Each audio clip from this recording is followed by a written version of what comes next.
আমরা অত্যন্ত ঘনবসতিপূর্ণ একটি দেশ। এই দেশে যেমন বন্যা কবলিত হয়, একইভাবে আমরা প্রায় শুনতে পাই বিভিন্ন ধরনের অগ্নিকাণ্ড হচ্ছে। এই অগ্নিকাণ্ড প্রতিরোধের জন্য আমাদের সকলেই সচেতন থাকতে হবে। তার জন্য দরকার প্রস্তুতি, এবং আমাদের যে জলোচ্ছ্বাস আছে, আমাদের যে বন্যা আসে, সেখান থেকেও আমাদের যদি এই ভয়াবহতাটা কিছু কমাতে চাই, আমাদের সকলের এ বিষয়ে কিরকম ভাবে আমরা প্রস্তুতি নিব সে বিষয়ে আমাদের অবগত থাকতে হবে। আমরা আশা করছি যে আমরা সকলেই এখন এই মহড়া দেখব, যার মাধ্যমে আমরা জানতে পারবো যে অগ্নিকে কিভাবে অ্যাকচুয়ালি আমরা নির্বাপন করতে পারি, আমরা ভীত না হয়ে বা তাৎক্ষণিকভাবে আমরা কি প্রতিরোধমূলক ব্যবস্থা গ্রহণ করতে পারি।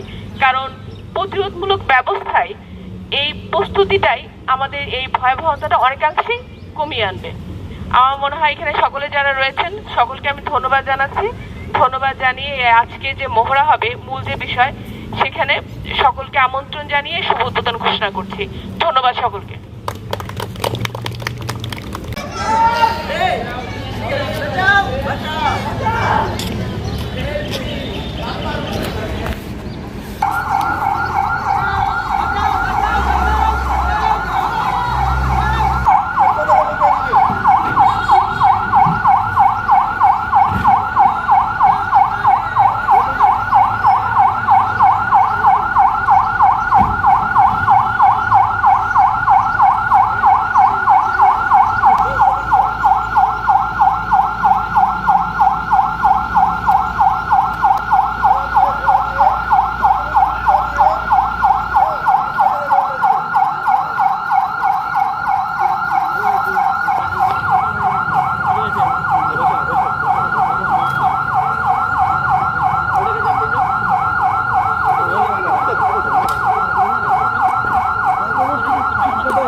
মাথায় ব্যথা হয়েছে, আদা তেলে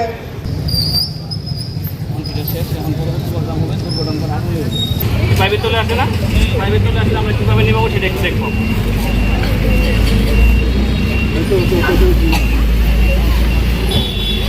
ধরে গেছে না আগুনটা, আগুনটা ভয় পাওয়ার কিছু আছে, কিছুই না।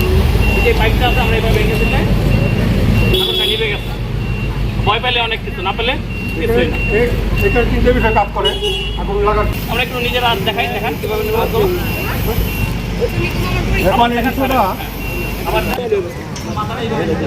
তাহলে কী হবে, যদি এভাবে ঝুঁকে যায় আগে কিন্তু আমার চুল পড়ে যাবে, আমার কাপড় পড়ে যাবে, তাতে করে আমি অগ্নিদগ্ধ হবো। তাই কী করতে হবে, আমাকে আগেই মানে আমার নিজের সেফটি আগে দেখতে হবে, সেফটি দেখে তারপরে করতে হবে। যারা যারা আসবেন তাদেরকে আমি আগে বলি যে এইভাবে থেকে এই সময় যায় না অনেকে, আগুনটা তো লাগে তোমার অনেকে মানে একদম যেভাবে আসতে পারেন বুঝতে পারছেন, কীভাবে দেবেন আমরা আটটা যাচ্ছি এখন ওরা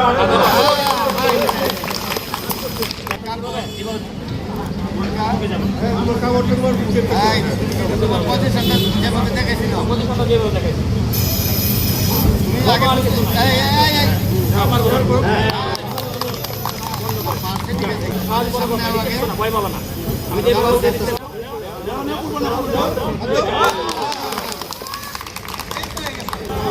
আবার দেখাও। আমি আগে বলেছি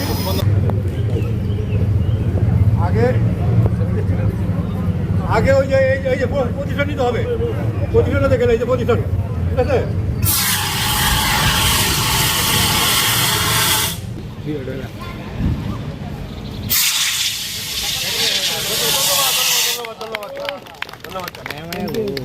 আমরা এটা